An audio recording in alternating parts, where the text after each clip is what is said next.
has been in office for a little over a month, but members of the Conservative opposition are already showing their disapproval of his economic stimulus plan. They gathered in Washington, D.C. for a conference where they outlined what they think is wrong with the policies of the new U.S. president. When RT's Dina Kozlowski, she was there, and she joined us live now from Washington. So, Dina, what do Conservatives find wrong with the president's proposals to kickstart the American economy? Well, the list of what Conservatives find wrong with Barack Obama is quite lengthy. So long, in fact, that it's going to take 3 whole days of this conference just to get it all out. Now, I want to say that although Republicans, and for the most part Conservatives, are overshadowed right now in Washington, D.C., the general tone was pretty optimistic. But it couldn't be all that positive because, of course, issue number 1 was the economy. And Conservatives believe that Barack Obama is completely mishandling this economic situation. They call his stimulus bill a monstrosity. Now, I was able to take back some souvenirs for everyone that I want to show you, such as this leaflet right here, all over the hotel where the conference was taking place. It says, "Please help stop the Obama socialist revolution. Join the resistance." And then you had books all over the place like this, "The Audacity of Deceit, Barack Obama's War on American Values." And our friends over at Campaign for Liberty, they also had a presence at the conference, and they think that the only way to fix this economic crisis is with sound money and economic freedom. But the document that Conservatives are still really eager to see is Barack Obama's birth certificate. That's right, many Conservatives still believe that Barack Obama was not, in fact, born in the United States. But for more on this conservative movement and everything I witnessed, let's take a listen. A rift in American society?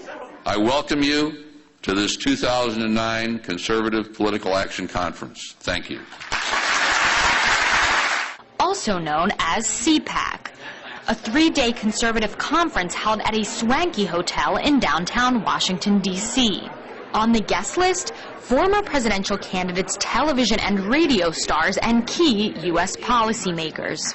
Here, they formed the opposition to the current government. It was their chance to point out everything that is wrong with Barack Obama, the Democrats, and of course, their handling of the economy. Congressman Paul Ryan, a young up-and-coming star of the Republican Party, delivered the keynote speech.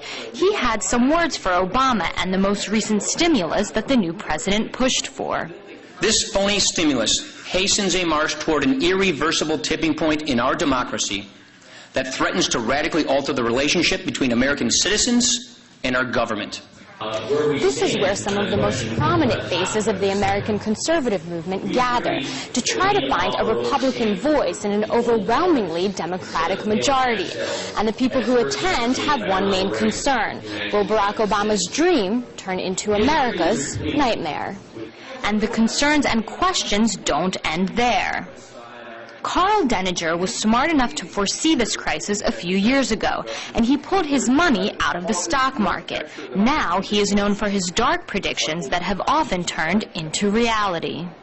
If you put 150 million people in the United States into a situation where they're jobless, homeless, and hungry, how long before the pitchforks come out? Former presidential candidate Mike Huckabee also had a question for the crowd. This year, we might be asking the question, dude, where's my country? And I had a question of my own. What's the future of the Republican Party? I think the future is going to be bright if we get back to the principles. It's a matter that when we abandon them, the people abandon us. But at this conference, the Conservatives delivered a message of optimism and unity, especially when it came to opposing Barack Obama's policies, something that the U.S. president will not be able to abandon or avoid. Instead, they spend their time. And something that Conservatives could not avoid, mentioning Ronald Reagan's name. It's like every speech, at least one time Ronald Reagan's name was mentioned. But a lot of things were discussed there. The economy, of course, issue number 1. I'll be back there on Saturday, so I'll bring you more of this conservatism then, Bill. Right, Dina, thanks very much indeed for that. That's our correspondent, Dina Kozlowski, live